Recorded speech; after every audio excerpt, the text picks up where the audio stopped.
Hello ಅಮ್ಮ, ತರಕಾರಿ ನಾಟಿ ಪಲಾವ್ ಮಾಡ್ತಿದ್ದಲ್ವಾ ನೀನು? ಅದು ಸ್ವಲ್ಪ ರೆಸಿಪಿ ಹೇಳು. ತರಕಾರಿ ನಾಟಿ ಪಲಾವ್ ತುಂಬಾ ಈಸಿ ಬಂಗಾರ. ಒಂದ್ ಮಿಕ್ಸಿಗೆ ಸ್ವಲ್ಪ ಶುಂಠಿ ಬೆಳ್ಳುಳ್ಳಿ ಹಾಕೋ, ಒಂದ್ 8 ಹಸಿಮೆಣಸಿನ್ಕಾಯಿ, 1 ಕಪ್ ಕೊತ್ತಂಬರಿ ಸೊಪ್ಪು, 2 ಲವಂಗ, 1 ಏಲಕ್ಕಿ, 1-2 ಪೀಸ್ ಚಕ್ಕೆ, ಅರ್ಧ ಸ್ಪೂನ್ ಮೆಣಸು ಎಲ್ಲ ಹಾಕಿ ರುಬ್ಕೊ.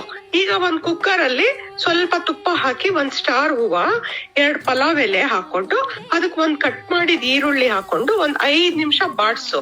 ಆಮೇಲೆ 1 ಅರ್ಧ ಇಡಿ ಪುದೀನ, 1 ಸ್ಪೂನ್ ಕಸೂರಿ ಮೇಥಿ ಹಾಕೊಂಡು ಸ್ವಲ್ಪ ಬೇಯಕ್ ಬಿಡು. ಆಮೇಲೆ ಕಟ್ ಮಾಡಿದ ತರಕಾರಿ ಎಲ್ಲ ಹಾಕೊಂಡು ಸ್ವಲ್ಪ ಉಪ್ಪು ಹಾಕಿ ತರಕಾರಿ ಬೇಯೋದಕ್ಕೆ 5 ನಿಮಿಷ ಬಿಡು. ಆಮೇಲೆ ನಾವು ಮಾಡಿಟ್ಟಿದ್ ಪೇಸ್ಟ್ ಹಾಕೋ, ಅದಕ್ಕೆ 1 ಕಟ್ ಮಾಡಿದ ಟೊಮೆಟೊ ಹಾಕಿ ಸ್ವಲ್ಪ ಬೇಯಿಸು. ಆಮೇಲೆ ನೆನ್ಸಿದ ಅಕ್ಕಿ ಹಾಕೊಂಡು ಅಕ್ಕಿಗೆ ಬೇಕಾದಷ್ಟು ನೀರ್ ಹಾಕೋ. ಲಾಸ್ಟ್ ಅಲ್ಲಿ 1 ಸ್ಪೂನ್ ನಿಂಬೆ ರಸ ಮತ್ತೆ 1 ಸ್ಪೂನ್ ಗರಂ ಮಸಾಲ ಹಾಕಿ ಕುಕ್ಕರ್ ಕ್ಲೋಸ್ ಮಾಡು. 2 ವಿಸಿಲ್ ಕೂಗ್ಸು. ಅಷ್ಟೇ, ಸಿಂಪಲ್. ಮೊಸರು ಬಜ್ಜಿ ಜೊತೆ ತಿನ್ನು, ಸೂಪರ್ ಆಗಿರುತ್ತೆ.